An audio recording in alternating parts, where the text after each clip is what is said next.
তার সাথে গদখালিতে যায়, কনিজি বাইকে চলে যায়, ওইখানে যাওয়ার পরে ওই যে 380 ডিগ্রিতে ঘুরে লাইট করে আর মোবাইল করে নাচ করে আর চারিদিক থেকে ভিডিও গুলো ধারণ করে, ওইগুলো অনলাইনে দিয়ে দেয়। এই অনলাইনে দেওয়ার কারণে আপনার মেয়েকে দেখার পরে, ওই নাচ দেখার পরে যখন কোন যুবক ভুল পথে চলে গেল, খারাপ পথে হাঁটলো, এটার জন্য আপনার আমার নামায় গুনাহ লিপি করতে হবে।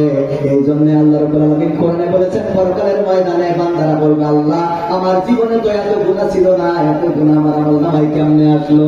তখন ওই আল্লাহ রাব্বুল আলামিন তাদেরকে বলবে, বান্দা শুনে নাও, তুমি এমন কাজ করেছিলে যে কাজের গুনাহটা চলমান ছিল, তুমি তো করো নাই, কিন্তু তোমার সন্তান করেছে, তার তোমার সন্তানের দেখা দেখে আর অনেকেই অন্যায়তে জড়িয়ে পড়েছে, ওদের গুনাহগুলো একটু একটু করে তোমার আমল নামায় এসে যোগ হয়েছে। অপর দিকে যারা ভালো কাজ করবে সেই লোকগুলো বলবে, আল্লাহ আমি তো এত সওয়াব করি না, এত সওয়াব কেমনে আসলো আমার আমল নামায়? আমার যেই মাসের সম্মানে কবরগুলোর আযাবগুলো মাফ করে দেন, যেই মাসের সম্মানে রোজা রাখার কারণে আল্লাহ জান্নাতে স্পেশাল একটি দরজা বানিয়েছেন যার নাম রাইয়ান, সেই দরজা দিয়ে রোজাদাররা প্রবেশ করবে। যেই মাসে ইবাদত করলে অন্য মাসের থেকে 70 থেকে 700 গুণ পর্যন্ত বৃদ্ধি করে দেন।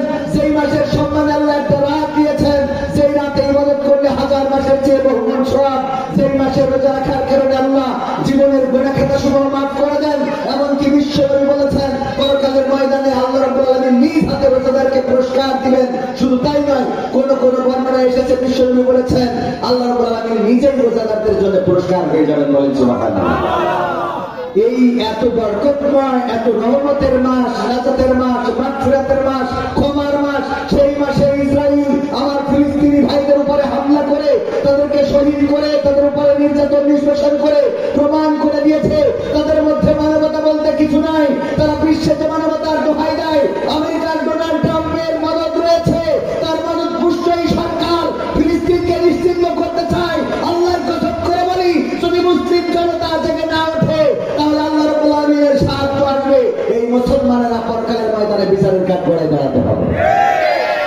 কারণ আপনার প্রতিবেশীর উপরে আক্রমণ হয়েছে, আপনি কথা বলেন নাই। আল্লাহর নবী বলেছেন, যদি প্রতিবেশী হিন্দুও হয় আর তার উপরে যদি আক্রমণ হয়, যদি আপনি বাধা না দেন, প্রতিবাদ না করেন, এর জন্য আপনাকে বিচারের কাঠ গড়ায় দাঁড়াতে হবে। আর ফিলিস্তিনি ভাইরা তো আমাদের মুসলমান, আমাদের মুসলমান ভাই, আমাদের বোন, ছোট্ট ছোট্ট বাচ্চা শিশুগুলো, ওরা জানেই না, ওরা জানেই না ওদের অপরাধটা কি, যন্ত্রণায়। আমার এখানে একটা ক্ষত দেখতে পাচ্ছেন কি? দেখতে পাচ্ছেন? গতকালকে অ্যাক্সিডেন্ট করেছি, এখানে ক্ষত, এই যে হাতে ক্ষত, হয়তো আপনারা দেখতে পাচ্ছেন। একবার হাত ভেঙে গিয়েছিল অ্যাক্সিডেন্ট করে মালয়েশিয়া। আমি প্রায় অ্যাক্সিডেন্ট করি। কালকে স্ত্রী কান্না করতেছে, আমি বললাম যে অ্যাক্সিডেন্ট করে তো বারবার ফিরে আসি, কোনো একদিন দেখবো যে কি করবো, আসবো, কিন্তু লাশ আল্লাহ যাই চান সেটাই হবে।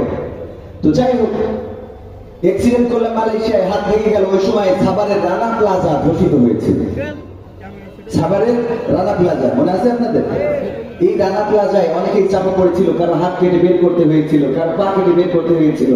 কেউ লিখেছিল যে এই রানা প্লাজা আমাকে বাঁচতে দিল না। 7 দিন 13 দিন থাকার পরে ওখানে রেশমা নাটক তৈরি করা হয়েছিল, 13 দিন পরে তাকে বের করা হয়েছে। যাই হোক, এই রানা প্লাজায় যখন আক্রান্ত মানুষ, ওই সময় হাত ভেঙে গেল, আমি যন্ত্রণায় যখন হাসপাতালে কাতরাচ্ছিলাম, তখন সান্ত্বনা দিচ্ছিলাম যে রানা প্লাজায় যারা আটকা পড়েছিল তারা তো কেউ কষ্টের কথাটা বলতেও পারে না, এমনও ছিল, ঠিক না? আমি তো হাসপাতালের বিছানায় বলতে পারছি। কালকে অ্যাক্সিডেন্ট করার পরে আমার ভাইয়ের সাথে কথা বলেছি, ভাই জানেই না যে আমি অ্যাক্সিডেন্ট করেছি। বললো যে আমি যখন কথা বললাম আপনার সাথে, আমি তো বুঝতেই পারলাম না যে আপনি অ্যাক্সিডেন্ট করেছেন। আপনি আমার বললেন যে ভাই গাড়ি নিয়ে যাইতে হবে, একসাথে যাবো ইনশাআল্লাহ। তারপরে ফেসবুকে দেখলাম আপনি অ্যাক্সিডেন্ট করেছেন। আমি এখনো যেটা আমার সান্ত্বনা, সেটা হলো যে এটা তো সামান্য ক্ষত। আমার ফিলিস্তিনি ভাইদের যে ক্ষত, ছোট ছোট বাচ্চা শিশু, তারা জানেই না তাদের অপরাধ কি। কারো পা নাই, কারো হাত লেগেছে, কারো ভাই মারা গেছে, কারো বোন মারা গেছে। ছোট্ট বাচ্চা শিশুটা দুধের জন্য কাতরাচ্ছে, মা নাই, বাবা নাই। এই বাচ্চা শিশুগুলো হাসপাতালের বিছানায়, যেখানে চিকিৎসা দেবে সেই হাসপাতালে আবার বোমা নিক্ষেপ করা হচ্ছে। 5 লক্ষ মানুষের পানি যেখান থেকে বন্টন করা হতো, সেই জায়গাটা তারা ধ্বংস করে দিয়েছে। এখন 5 লক্ষ মানুষ সেখানে পান থেকে বঞ্চিত হচ্ছে। খাবার নাই, রমজানের মাস পড়া থেকে শুরু করে তারা ত্রাণটা বন্ধ করে দিয়েছে ইসরায়েল সরকার। খাবার নাই, পানি নাই, উপরের বোমা, নিচে আক্রান্ত, চিকিৎসা নেওয়ার জায়গা নাই। এই অবস্থার মধ্যে দিয়ে তাদের দিন যাচ্ছে। আমার তো সামান্যই ক্ষত, এইটা দিয়ে যদি আরো বলি, ওরে বাবা রে, মরলাম রে, গেলাম রে, হইল? কথা কয় না, হইল? কি জবাব দেবো আল্লাহর কাছে? কি জবাব দেবেন দেবেন আপনারা? কি জবাব দেবে এই মুসলিম বিশ্ব? কি জবাব দেবে আরব সৌদি? কি জবাব দেবে কুয়েত, কাতার? কি জবাব দেবে তুরস্ক? কি জবাব দেবে মিশর? কি জবাব দেবে পাকিস্তান? কি জবাব দেবে বাংলাদেশ? যেই মুসলমানদের উপর আক্রমণ হয়েছে, যদি মুসলিম বিশ্ব একযোগে প্রতিবাদ করে, তাহলে এই ইসরায়েল রাষ্ট্রটা মানচিত্রে তো নাই, মানচিত্রে যতটুকু জায়গা দখল করে আছে সেই জায়গাটা বিচ্ছিন্ন করে দেওয়া সম্ভব। বলেন ঠিক?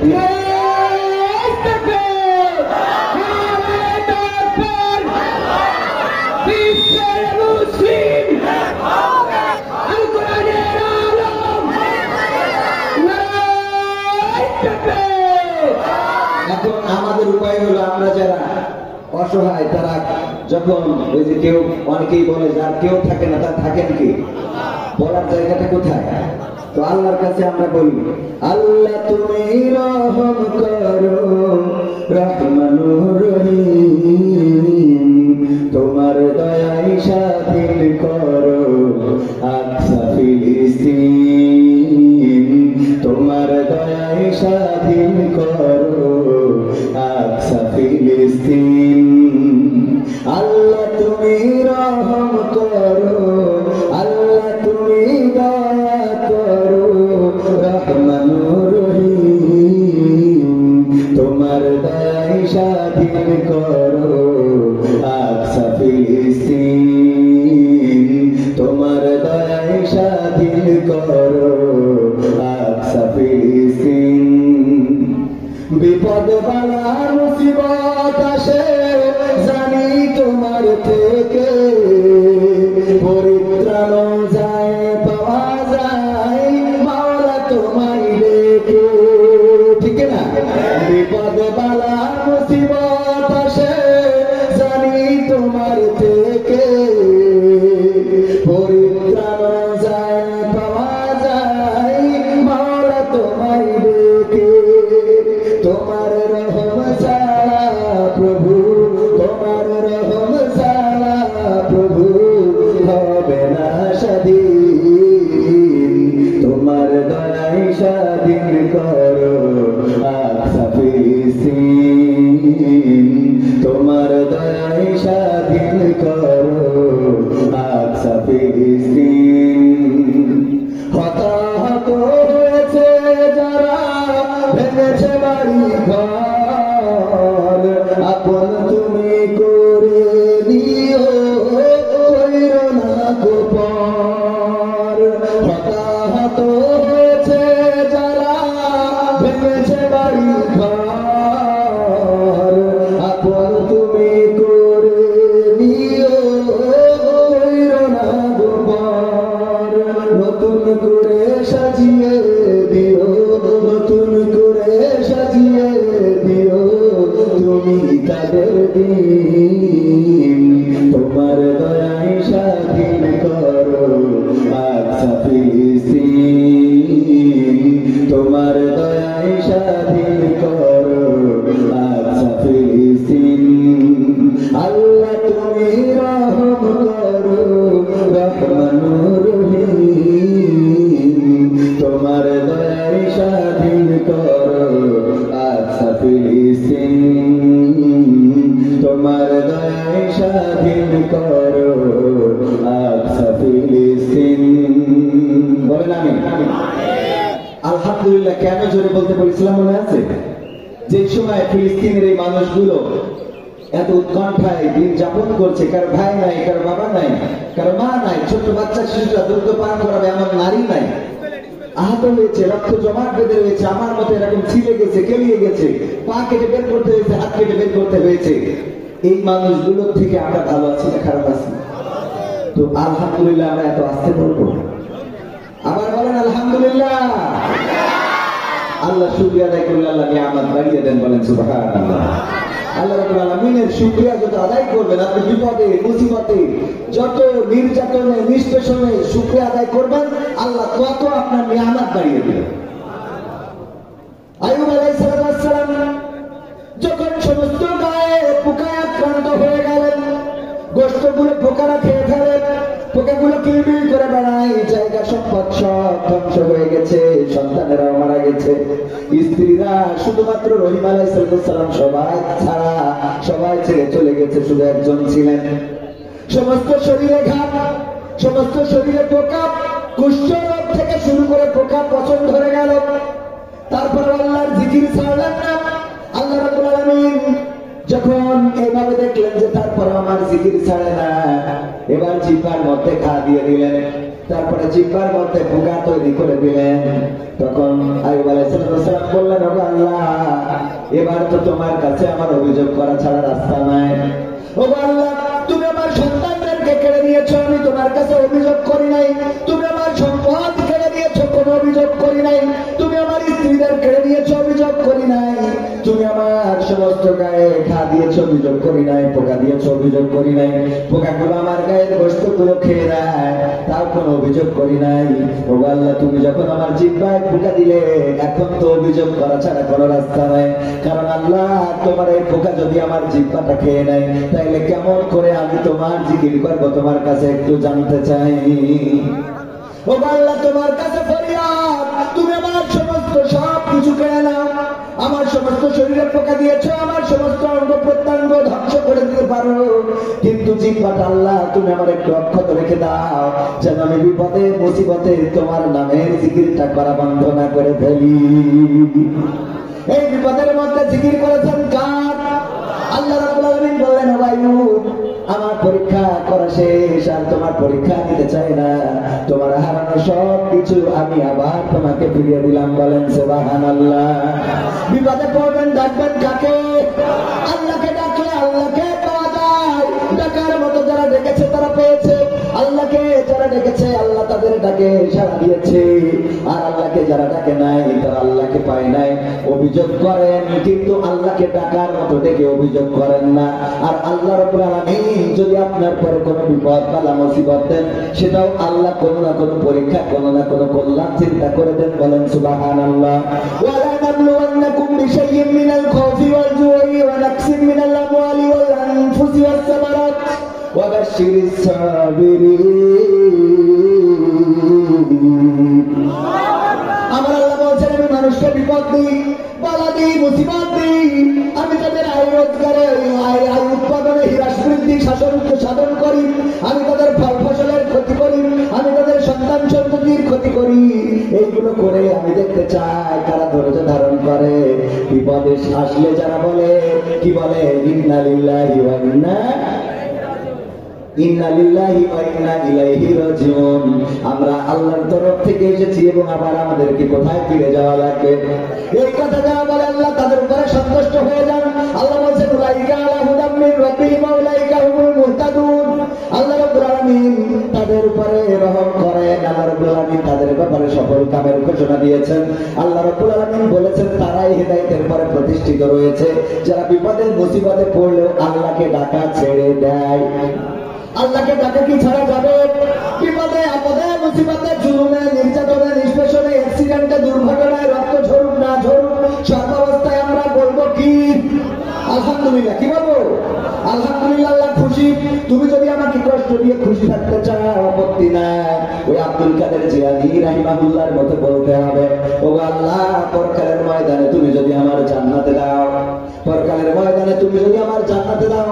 আব্দুল কাদের জিলানী রাহিমাহুল্লাহ বলতেন, আল্লাহ, তুমি যদি আমার পরকালে জান্নাতে দাও, আর সেই জান্নাতে দেওয়ার পরে যদি তুমি আমার কোনো খবর না নাও, তুমি যদি আমার সাথে কথা না বলো, তুমি যদি আমারে না ডাকো, তুমি আমারে না ডাকা দাও, তাইলে ওই জান্নাত আমি চাইব না। বরং তুমি যদি আমারে জাহান্নামে দাও, দেওয়ার পরে যদি জিজ্ঞাসা করো, আব্দুল কাদের জিলানী, এখন তুমি কেমন আছো, জাহান্নামে তোমার কেমন লাগে, যদি তুমি জান্নাতে রেখে আমার সাথে কথা বলো, আল্লাহ আমি ওই জান্নাতের থেকে জাহান্নামটাই বেছে নেব। আমি জান্নাতের থেকে জাহান্নামটা বেছে নেব, কারণ তুমি আমার সাথে কথা বলবা, তুমি আমার খোঁজ দিবা, তুমি আমারে দেখা দিবা। ও আল্লাহ, তোমার জন্য নিবেদিত প্রাণ হতে চাই। আমার ইব্রাহিম আলাইহিস সালাম বলেছিলেন, ইন্নী ওয়াজ্জাহতু ওয়াজহিয়া লিল্লাযী ফাতারাস সামাওয়াতি ওয়াল আরদ হানিফান ওয়া মা আনা মিনাল মুশরিকিন। ইব্রাহিম আলাইহিস সালাম বললেন, আল্লাহ, আমি আমার মুখটা ঘুরিয়ে করেছেন। এর মধ্যে যা কিছু আছে সব কিছুর মালিক যিনি, স্রষ্টা যিনি, আমি তার দিকে মুখ ঘুরিয়ে দিয়ে ঘোষণা করে দিলাম আমি কোন মুশরিকদের অন্তর্ভুক্ত নই। আমি আওয়ামী লীগের না, বিএনপির না, জামাতের না, জাসদের না, বাসদের না, হেফাজতের না, আমি এক আল্লাহর জন্য নিজেকে সমর্পণ করে দিলাম।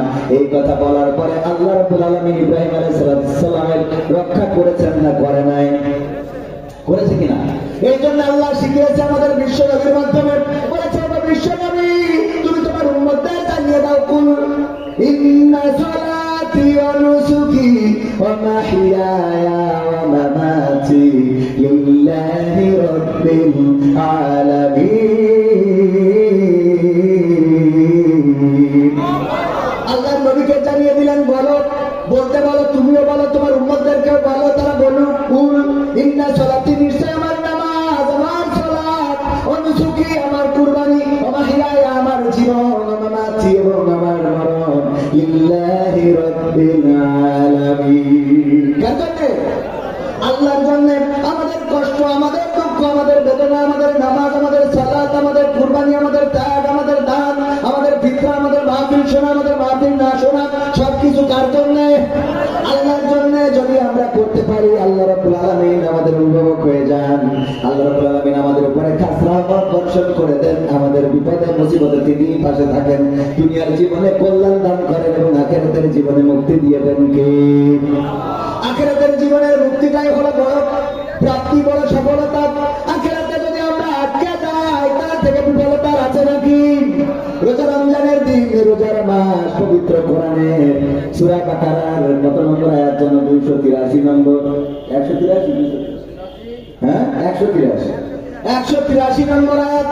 আল্লাহ বলছেন, ইয়া আইয়ুহাল্লাযীনা আমানু কুতিবা আলাইকুমুস সিয়াম কামা কুতিবা আলাল লাযীনা মিন ক্বাবলিকুম লাআল্লাকুম তাত্তাকুন। ও ঈমানদার, তোমরা যারা ঈমানের দাবিদার তারা শুনে নাও, তোমাদের উপরে রমজানের রোজাকে ফরজ করে দিলাম, যেমন ফরজ করেছিলাম তোমাদের পূর্ববর্তী যত নবী ছিল এবং তাদের যত উম্মত ছিল তাদের উপরেও এমন ভাবে রোজা ফরজ ছিল। কারো উপরে 1 মাস ছিল, কারো উপরে 2 মাস, 3 মাস, কারো উপরে 1 দিন, কারো উপরে 3 দিন, 5 দিন, 7 দিন, এইভাবে কারো না সব নবীর উপরে এই রোজা ফরজ ছিল। আল্লাহ রাব্বুল আলামিন বললেন, ওদের মতো করেই তোমাদের উপরে রমজানের রোজাকে ফরজ করে দিলাম, যাতে তোমরা তাকওয়ার অধিকারী হতে পারো, মুত্তাকি হতে পারো। তাকওয়া মানে খোদাভীতি। কার ভীতি? রমজানের রোজা ছাড়া খোদাভীতি কি প্রকাশ পায়? কে রোজা আছে কে নাই? ইফতারের সময় যে 2খানা প্লেট নিয়ে বসে গেল, জানা কি সুযোগ আছে নাকি? এই যে এই লোকটা রোজা নাই, তার ইফতারের প্লেট লাগে কয়খান? 2 খান মাঝখানে বসে, আল্লাহর ওলি মাঝখানে বসে, 2 পাশে 2 প্লেট, আর উনি বসেছে মাঝখানে। এখন সভাপতি চিন্তা করে মনে হয় কবির সামাদ এই প্লেট এলো, এই জন্য এইটা বাদ দিয়ে এখান থেকে বসে। আবার ভাইজান এসে মনে করে এই প্লেটের লোক কবির সামাদ, এইটা বাদ দিয়ে এখান থেকে বসে। এবার যে মুয়াজ্জিন আযান দেয়, আল্লাহু আকবার, আল্লাহু আকবার, দেখো খাওয়ার লোক নেই, একটা ঢেলে নিয়ে কুপান আছে না নাই? এইগুলো রোজাদারদের কাজ, রোজাদাররা এটা করে, কারণ রোজাদাররা ভয় পায় কার? রোজাদার যারা তারা যদি দেখে কোন মানুষ ইফতারি পায় নাই, নিজের ইফতারিটা তার দিয়ে দেয়। আল্লাহর নবী সাল্লাল্লাহু আলাইহি সাল্লাম বললেন, ওগো আমার সাহাবীরা শুনে নাও, যদি কোন রোজাদারকে ইফতারি করায়, ইফতারি করানোর কারণে ওই রোজাদার সকাল থেকে সন্ধ্যা পর্যন্ত, সুবহে সাদিক থেকে সূর্যাস্ত পর্যন্ত পানাহার বর্জন করে আল্লাহর সন্তুষ্টির জন্য রোজা রাখলো, কষ্ট করে যতটা সওয়াব পাইলো, শুধুমাত্র সন্ধ্যাবেলা একজন রোজাদারকে ইফতারি করানোর কারণে আল্লাহ রাব্বুল আলামিন ওই সমপরিমাণ সওয়াব এই ব্যক্তির আমলনামায় লিখে দেন। সুবহানাল্লাহ বলা যাবে না? আল্লাহর নবী বললেন, কিন্তু ওই ব্যক্তির সওয়াব থেকে 1 ফোঁটাও কমানো হয়, 1 ফোঁটাও কমায় না। আর আমরা ইফতারি দেওয়ার জন্য লোক খুঁজে পাই না। আমরা আরব দেশে গেলে, মালয়েশিয়ায় গেলে, অন্য দেশে মুসলিম রাষ্ট্রে গেলে দেখতে পাই যে ওই ইফতার নিয়ে দাঁড়িয়ে গিয়েছে রাস্তায়। মানুষ যখন যায়, সাইকেলে যায়, মোটর সাইকেলে যায়, তাদের গাড়িতে, তাদের মোটর সাইকেলে, বাইসাইকেলে যেভাবেই যায় না কেন, তাদেরকে কার্ড করিয়ে ইফতার দিয়ে দেয়, না ও ইফতারি করবা, বাড়িতে যাও। আর আমাদের দেশে খালি ধান্দা হলো কত খাওয়া যায়। আবার যদি ইফতারি একটু কমা হয় তাইলে ওটা মুখী হচ্ছে না, এখন খিচুড়ি ছাড়া কথা নেই।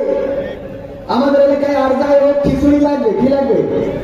আমাদের আলামিন ভাই আছে এখানে, ওদের আমাদের ইফতার মাহফিল, যুব জামাতের ইফতার মাহফিলে কিছু চুলা, কিছু বুট, কিছু ফল ফুললি দিয়ে ইফতারি দেওয়া হচ্ছে। সন্ধ্যাবেলা ইফতারের আগে বলছে, ভাই শুনে গেলাম কেন, বলছে খিচুড়ি ছাড়া তুমি বুঝ করতে পারি। আলহামদুলিল্লাহ এখানে আসে কোন মসজিদে গেছে বিরিয়ানি দিয়েছে, এই কারণে সেই মসজিদ বাদ দিয়ে কোন মসজিদে খিচুড়ি দিয়েছে শিখে গেছে। মানে বিরিয়ানি ওদের ভালো লাগে, খিচুড়ি ভালো লাগে। আমাদের অঞ্চলে, আপনাদের অঞ্চলে এরকম খিচুড়ি ইফতার আছে না নাই? মসজিদে খিচুড়ি দিতে হবে এবং সেই ইফতারি গুলো আবার যদি একটু কম বেশ হয়ে যায়, আজকে মরিচ বেশি হয়েছে, আজকে লবণ কম হয়েছে, আজকে এটা হইলে একটু ভালো হতো, এটা একটু কম গোশ পড়ে নাই, আমার যে এটা খিচুড়ি পড়েছিল একটা গোশ পড়ে নাই, 3টা হাড় পড়েছে। এইগুলো বক্তব্য আছে না নাই? রোজা যদি আল্লাহর জন্য হয়, আপনার নসিবে আপনার রিজিকে যেটা ছিল সেটা আপনার সামনে চলে এসেছে, এটা খাওয়ার পরে বলবেন আলহামদুলিল্লাহ। মনে থাকবে কি বলবেন? আলহামদুলিল্লাহ। এই রমাদানের রোজার মাসে ইফতারি করাবেন। ইফতারি যদি কাউকে করাতে পারেন, কোন গরিব দুঃখী তরমুজ কেনেন, অনেক বড় বড় তরমুজ আমিও কিনি, এই তরমুজ গরিব মানুষ কিনতে পারে না, কেজিতে বিক্রি হয়। ওই মধু মধু কি ওই কিরে না, ওই কিরে মধু মধু রসমালাই, ওর তরমুজ বিক্রি শেষ। ইউটিউবাররা যে এখানে ভিডিও নেয় না, আমার ছোট মাটিদের বাধা দিয়ে বিক্রি। ভাইরা আমার, ওই কিরে মধু, এই যে তরমুজ গুলা এখন কেজিতে বিক্রি হয়, গরিবেরা কি কিনতে পারে? যাদের টাকা আছে একটা তরমুজ কিনে যদি কোনো গরিবের দেন, একজন ভ্যান চালক, রিক্সা চালক সারাটা দিন ভ্যান চালায় 300 টাকা 400 টাকা ইনকাম করে। এই 300-400 টাকা ইনকাম দিয়ে একটা তরমুজ কিনে খাওয়া সম্ভব না, কারণ এই বছর আমি যেই কয়টা তরমুজ কিনেছি সবগুলো 300 টাকার উপরে। মোটামুটি যেগুলো ভালো সেইগুলো 300 টাকার উপরে। এই 300 টাকা দিয়ে তরমুজ কেনার মতো গরিব মানুষ যারা ভ্যান চালায়, রিক্সা চালায়, তাদের অ্যাবিলিটি আছে নাকি? আপনি, আপনার অ্যাবিলিটি আছে, টাকা আছে, যদি একটা তরমুজ কিনে দেন, এই তরমুজটা সন্ধ্যাবেলা যদি বাড়িতে নিয়ে যায়, ছোট ছোট বাচ্চা শিশুগুলো খুশি হয়ে যায়, অনেকদিন পর বাড়িতে তরমুজ আসলো। একটা তরমুজ কিনে দিলেন, ওটা আপনার নাজাতের ওসিলা হয়ে যেতে পারে। পরকালের ময়দান, মুসিবতের দিন, যেদিন কেউ আপনার জন্য ছুটে আসবে না, মা আপনাকে দেখে পালাবে, সন্তান আপনাকে দেখে পালাবে, স্ত্রী আপনার পরিচয় দিবে না, ভাই বোন দেশি কেউ কাউকে পরিচয় দিবে না। ওই দিন মুসিবতের দিন এই ইফতারিটা আপনার নাজাতের ওসিলা হয়ে যেতে পারে। বলেন সুবহানাল্লাহ।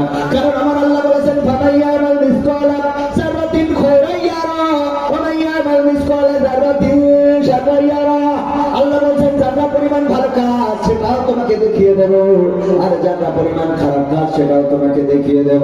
একটা তরমুজ দিলেন, কোন দিন কোন পরিবারের, তারা ওই সন্ধ্যাবেলা তরমুজটা খেয়ে আপনার জন্য দোয়া করেছে, আল্লাহ আজকে আমার মতো গরিব পরিবারের যে তরমুজ খাওয়াইলো, এত দামের তরমুজ, তুমি পরকালে বিচারের দিনে, আজরের দিনে তুমি তারে জাহান্নামী কইরো না, জান্নাতে দিয়ে দিও। হয়তো আপনার গোনা খাতা ভারী হয়ে যেতে পারে, ওই গরিবের দোয়াটার কারণে আপনার গোটা জীবনের জিন্দেগির গুনাহ ক্ষমা করে দিয়ে আল্লাহ জান্নাতের বাসিন্দা করে দিতে পারে। রোজার মাস, সাহরি নাই, এমন অনেক পরিবার আছে সাহরিতে খাওয়ার মতো কিছু নাই, তরকারি নাই, কতদিন চলে যায়, একটু গরুর গোশত খাওয়া হয় না, পোলট্রির গোশতের দাম বেশি। এবার তো অন্যবারের তুলনায় সবকিছুর দাম কম আছে, স্মরণীয় আছে। আকিস পরিবারের সন্তান শেখ বশিরউদ্দিন সাহেব বাণিজ্য উপদেষ্টা হওয়ার কারণে এই জায়গাটাই অনেকটাই কন্ট্রোল করতে পেরেছেন। পেঁয়াজ, আলু, পটল, ঝাল, চিনি, ডাল যা কিছু আছে, শুধুমাত্র সয়াবিন তেলটার দামটা একটু বেশি, বাকিগুলো আলহামদুলিল্লাহ কন্ট্রোলে আছে। ওগো আমার ভাইরা, তারপরে অনেক গরিব আছে, গরুর গোশত 750 টাকা কেজি দরে কিনা সম্ভব। আপনি যদি কোন একটা পরিবারকে 500 গরুর গোশত কিনে দিতে পারেন, একটু দাঁড়িয়ে কোন একটা ভ্যান চালককে কিনে দেন, রিক্সাওয়ালাকে কিনে দেন। গ্রামে যে গরিব মানুষ আছে, এমন গরিব মানুষ বাছাই করে যারা কিনে খাইতে পারে না, 500 গোশ 1 কেজি গরুর গোশত যদি কিনে দিতে পারেন, দেখবেন ওই পরিবারের খুশিটা আপনি ফকিরকে ভিক্ষা দিয়ে এই খুশি জীবনে পাবেন না। ফকিরকে ভিক্ষা দিয়ে ওই খুশি জীবনে পাওয়া। আল্লাহ নবী আমার বাবুরা আছে, আল্লাহ নবী বলেছেন, ওগো মহিলারা, ওগো নারীরা, তোমরা একটু কি করো, আবার গুতাগুতি শুরু করেন না, আমাদের সময় ঝামেলা করেন না, দেরি করে আসবে আবার মাইক বাঁধবে, তা হবে না, তা হবে না। যেই হুজুরের ওয়াজ নিতে হবে সেই হুজুর উঠার আগে আসতে হবে, ঠিক না? ঠিক এই শীতে মানে আইসি হাসপাতালে কোভিড ভাইরাসটা নিয়ে রাখি যদি কাজে লাগে। ও আমার ভাইরা, মা বোনদের ব্যাপারে বিশ্বনবী বলেছে, নারীরা তোমরা যখন রান্না করো ওই রান্নায় একটু পানিটা বাড়িয়ে দাও, ঝোলটা বেশি করো। কি করো? পানিটা বাড়িয়ে দাও, ঝোলটা বেশি করো, একটু তরকারি বেশি হবে। এই তরকারি একটা বাটি প্রতিবেশীকে দাও। এটাই হলো প্রতিবেশীর হক, প্রতিবেশীর অধিকার। এক বাটি তরকারি যদি একটু পানি বাড়িয়ে দিয়ে প্রতিবেশীকে দিতে পারেন, সেই প্রতিবেশী দিনের পর দিন চলে যায়, ভালো মন্দ খাইতে পারে না। সেই প্রতিবেশী একটু গোস্ত খাইতে পারে না, সেই প্রতিবেশী গরুর গোস্ত কেনার মতো পয়সা নাই, ওই প্রতিবেশীকে যদি একটা বাটি পোল্ট্রির গোস্ত বলেন, মুরগির গোস্ত বলেন রান্না করেছেন, একটু পানি বাড়ায় 2 পিস দিয়ে 2টা আলু দিয়ে যদি কোনো একটা গরিবের বাড়িতে বাটিটা পাঠিয়ে দেন, ওই গরিব মানুষেরা যে খুশি হবে, ওই খুশিটা আপনার জান্নাতের জন্য ওয়াজিব হয়ে যেতে পারে। বুঝি না, রমজানের মাস ভালো কাজের সাথে সম্পৃক্ত রাখতে হবে। জুতা খালি করতে গিয়েছেন, যে মুচিটা জুতা খালি করে, ওই মুচিটার জুতা খালি করার পরে আপনি যদি 20 টাকা হয় 30টা টাকা দিয়ে দেন, দেখবেন রাস্তাটা খুশি হয়ে যাবে। আপনি তরকারি কিনতে গিয়েছেন বাজারে, যেই দোকানে বেশি বেচা কিনা সেই দোকানে আমাদের গমন আছে না নাই? যেই দোকানটা বড় সেই দোকানে আমরা কেনাকাটা করি, একবারও চিন্তা করি না যেই দোকানটায় কাস্টমার ঢোকে না সেই দোকানেও যাওয়ার দরকার আছে না নাই? আল্লাহর নবী এমন একটা সমাজ করে দিয়ে গেলেন, এক ইহুদি কেনাকাটার জন্য মুসলমানের দোকানে গেল, যাওয়ার পরে বলল আমার এটা এটা এটা এটা দেন। বলতেছে এইগুলো তুমি ওই দোকান থেকে নিয়ে নাও, ওই দোকান থেকে এই পণ্যগুলো নিয়ে নাও, আমার দোকান থেকে তোমার নেওয়ার দরকার নাই। ওই ইহুদি চলে গেল, পাশের দোকানটা ছিল ইহুদির দোকান, ইহুদির দোকানে কেনাকাটা করলো। করার পরে মনে হলো যে আমি যেহেতু ইহুদি আর এই দোকানদার ইহুদি, গিয়েছিলাম মুসলমানের দোকানে, উনি কেন আমার কাছে মাল বিক্রি করলো না জানার দরকার। আমি ইহুদি হওয়ার কারণে কি আমার কাছে মাল বিক্রয় করে? শাড়ি পাইছি। রাত্রে শোয়ার সময় হুজুর জিজ্ঞাসা করতেছে, ও আমার স্ত্রী, শাড়িটা তোমার পছন্দ হয়েছে কিনা? বললো অনেকদিন পর একটা মনের মতো জিনিস পাইছি, এটা তো তুমি পছন্দ করো নাই, কারণ তোমার নজর ভালো না, তোমার তো 2টা চোখ দেয় না, আল্লাহ দিয়েছে মারবেন, যেটা দিয়ে ভালো কিছু তোমার চোখে পড়ে না। আমাদের ইমামুল হাসান দেখল কিনার কারণে এই শাড়িটা এত সুন্দর পাড়া, এত সুন্দর সুতা, এত সুন্দর রং, এত সুন্দর ডিজাইন, আমার খুব পছন্দ হয়েছে। স্বামী বলতেছে, আমার স্ত্রী গো, তোমারে আমি কত ভালোবাসি, সেইটা প্রমাণ করার জন্য আজকে আমি একটু এই ছলছাতুরির আশ্রয় নিয়েছি। ও আমার স্ত্রী, আজকে যদি মারা যায় তাইলে আর মনের কথাটা বলা হবে না, আর তোমার মনের কথাটা বলে ঘুমাতে চায়, সেটা হলো আমি আমার টাকা দিয়ে নিজে পছন্দ করে তোমার জন্য নিজ হাতে এই শাড়িটা কিনে এনেছি। স্ত্রী বলতেছে, সত্যি সত্যি তুমি কিনেছ? বলছে, আমি কিনেছি তোমার জন্য, খুব পছন্দ করি। কথা তালিয়ে রং থাকবে তালিয়ে ওর কি খুশি করা সম্ভব? বলেন। স্বামীর প্রতি না শুকরি করে জাহান্নামে যাওয়ার কারণ, স্বামীর প্রতি না শুকরি করে, স্বামীর প্রতি কৃতজ্ঞ না, স্বামী যেটা খাওয়ায় তাতে সন্তুষ্ট না, স্বামী যেটা পড়ায় তাতে সন্তুষ্ট না, স্বামী যেটা দেয় তাতে সন্তুষ্ট না, স্বামী যেটা তার জন্য করে তাতে সন্তুষ্ট না, এমন যদি কোনো নারী থেকে থাকে, ওই পরকালের ময়দানে জাহান্নামে যাওয়ার কারণের মধ্যে অন্যতম বড় কারণ 1 নম্বর, আর 2 নম্বর কারণ হলো বেশি বেশি অভিশাপ যারা দেয়। বেশি বেশি অভিশাপ দিলে আল্লাহ রাব্বুল আলামিনের নবী বলেছেন এটা তার জাহান্নামে যাওয়ার জন্য মেজর কারণ, বড় কারণ। সুতরাং মা বোনেরা আমার, স্বামীর প্রতি কৃতজ্ঞ থাকতে হবে। আর ওই যে কি করা যাবে না, অভিশাপ দেওয়া মনে থাকবে। পুরুষরা বলছে হুজুর ওয়াজটা খুব কাজে লেগেছে, আর মা বোনেরা বলছে এই শিখালি আমাদের দুটোই। পুরুষরা এই শীতে রাত 12টার সময় কষা একটা নিয়ে পিটির পরে ভাগে, এটা কি ব্যাপার আছে না? না, নারীদেরকে নির্যাতন করে কারণে অকারণে, যৌতুকের জন্য বাবার বাড়িতে পাঠিয়ে দেয়, ইফতারি নিয়ে আসো। ঈদের বাজার, ঈদের সময় যদি শ্বশুর নতুন জামা কাপড় না কিনে দেয়, গোলমাল আছে না নাই? ঈদের বাজার করে দিতে হবে, ইফতারি কিনে পাঠাতে হবে। আমাদের এই জেলার থেকে অন্য জেলায় এই প্রচলনটা খুব বেশি। প্রতিটা রমজান মাসে ইফতারি কিনে পাঠানো লাগে জামাইয়ের বাড়িতে, যদি না পাঠায় মেয়ের উপরে নির্যাতন করে, নিষ্পেষণ করে, এমনকি গায়ে পেট্রোল ঢেলে, ডিজেল ঢেলে, কেরোসিন ঢেলে আগুন ধরিয়ে দেয়, নির্যাতন নিষ্পেষণ করে দুনিয়া থেকে বিদায় করে দেয়। এমন অনেক স্বামী আছে, এমন অনেক কুলাঙ্গার আছে, এমন পরিবার যারা এই পরিবারগুলো আল্লাহ রাব্বুল আলামিন বিচারের কাঠগড়ায় দাঁড় করাবে।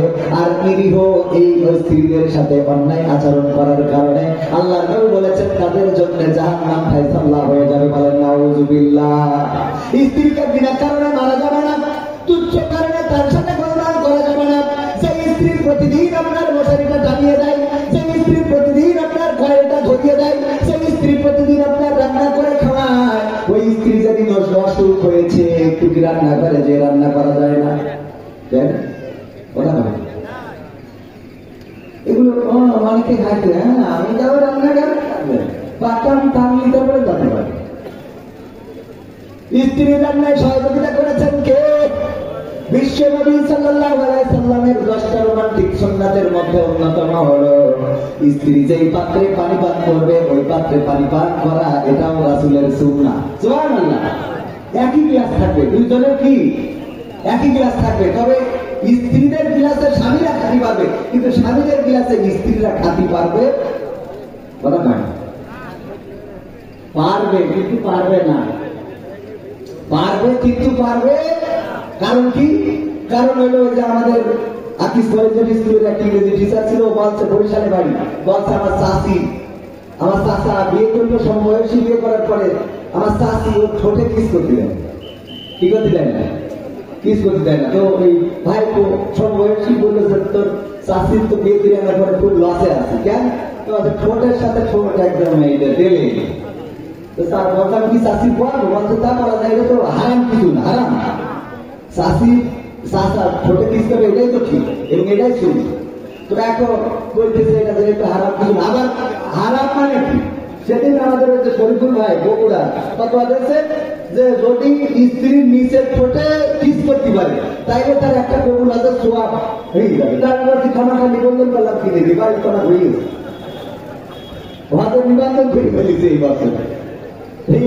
আমি ফতোয়াটা শুনলাম তো নিবন্ধন করার পরে বোঝেন নেই রোমান্টিকতা ইসলামে আছে না নাই? কথা কয় আছে না না? আল্লাহ বললেন স্ত্রীরা তোমাদের ক্ষেত্রস্বরূপ, তোমরা যেভাবে ইচ্ছা তোমাদের স্ত্রীদের কাছে গমন করো।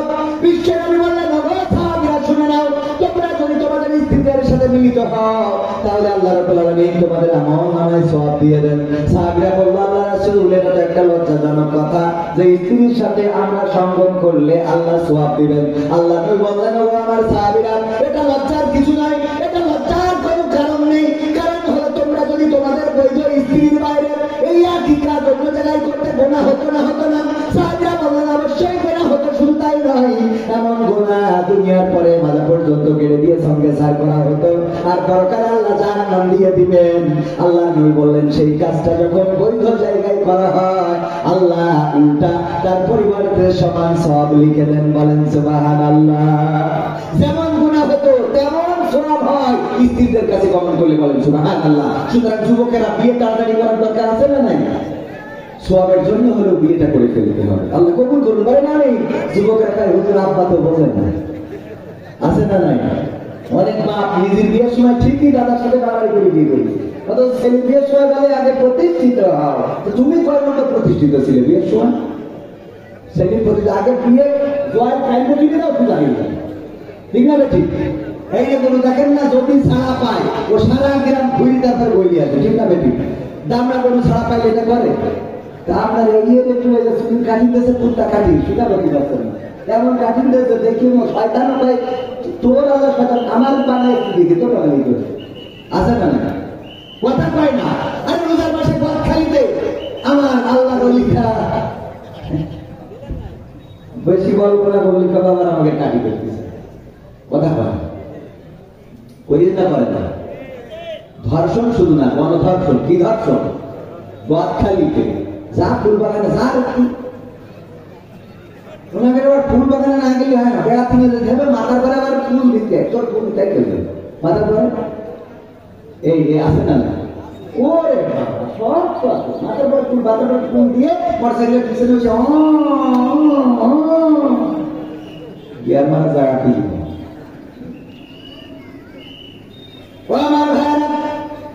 আলোচনায় ফিরে আসি। এই কাজগুলো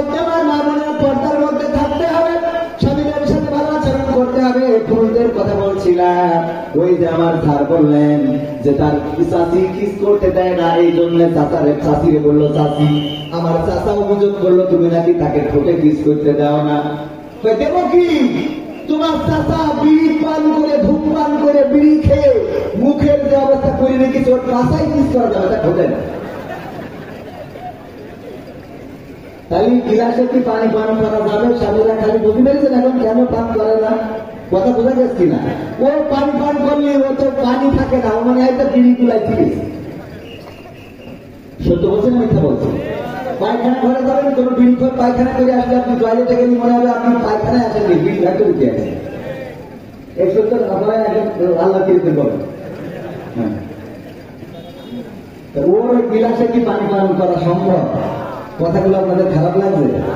আমার মা বোনেরা বলছে এই হুজুরের আগামী বছর দাওয়াতে না নিয়ে আমরা টাকা দেবো, কারণ যে অতিষ্ঠ করতেছে জীবন শেষ।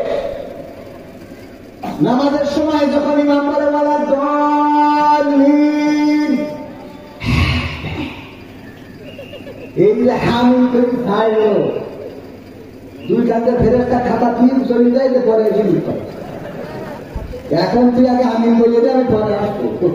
তোর মুখিটা যা বেরোলো আপনার থেকে থাকি পাচ্ছি, ঠিক আছে? ঠিক পাশে দাঁড়াইলে বোঝা যায়, দেখবেন বিড়ি করে পাশে দাঁড়াইলে নামাবে, ও যখন আমিন বলে আমিনের বলবে ওখানে দাঁড়ানো করতে। যারা নিয়মিত নামাজি তারা এটা বুঝতে পারবে, আর নিয়মিত বিড়ি করতে তারা তো জীবনে নামাজ পড়ে বলবে না, ঠিক আছে? তাই নবীর রোমান্টিক সুন্নাতের মধ্যে যেটা স্ত্রী যেই গ্লাসে পানি পান করবে, স্বামী সেই গ্লাসে পানি পান করবে, স্বামী যেই গ্লাসে পানি পান করবে, স্ত্রীও সেই গ্লাসে পানি পান করবে। রোমান্টিক সুন্নাতের মধ্যে রয়েছে একটাই বালিশ থাকবে, স্বামী স্ত্রীর ঘরে দুইটা বালিশ হবে না, এক বালিশে দুইজন মাথা দিয়ে ঘুমাবে, বলেন সুবহানাল্লাহ। শুধু তাই না, স্ত্রীদের সাথে দৌড় প্রতিযোগিতা করা, খেলা করা, আনন্দ করা, র্যাকেট খেলা যদি পর্দা থাকে, আবার র্যাকেট খেলা যদি স্কুল মাঠে যাওয়া যাবে। আপনি চাইলে আপনার স্ত্রীর সাথে র্যাকেট খেলতে পারবেন, আপনি চাইলে আপনার স্ত্রীকে বলবেন যে বল করতে আপনি ব্যাট পারবেন। এইগুলো যদি করেন ভালোবাসা বাড়বে, সংসারে আনন্দ বাড়বে, স্ত্রী স্বামীর মধ্যে মহব্বত বাড়বে, এই সংসারে পরকীয়া থাকবে না, এই সংসারে অন্য স্ত্রীর সাথে স্বামী কথা বলবে না, আর স্ত্রীরাও অন্য স্বামীর সাথে কথা বলবে না, বলেন ঠিক কিনা? কিন্তু আমরা তো স্ত্রীকে সময় দিই না, আবার স্ত্রীরাও স্বামীকে সময় দেয় না।